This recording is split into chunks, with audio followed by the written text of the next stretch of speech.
खुलुमबाय लोगोफोर मोननैसो टिभिनि भिडिअ लानानै फैलायबाय नोंथांमोना नायलायदो एसे मिनिनानै लादो जनि भाइनि हाथियार लानानै मेथाइ रोजाबनायफोरखौ एसे खोनासंदो मिस क्या नाम है तुम्हारा? एमपी सर। एमपी है, पूरा नाम बताओ ना। फान्थावस्री नाम है मेरा समझ में आया क्या साले फान्थावस्री सल'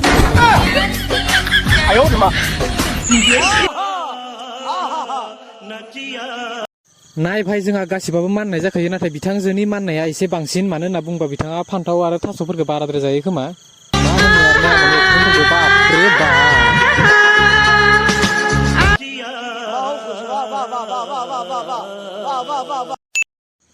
आबे केला नायबाबो नायबाय थानांगौ जनि भाइनि हाथियारखौ मोनबासो गम मोनसिगोन केला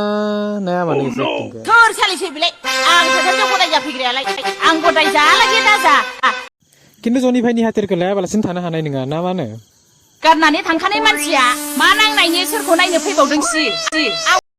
जनि भाइनि हाथियारखौ नागिरनानै फैदो मिथिबायना माने जनि भाइनि हाथियारा एसे टाग्रा नायखौ नायनाखोना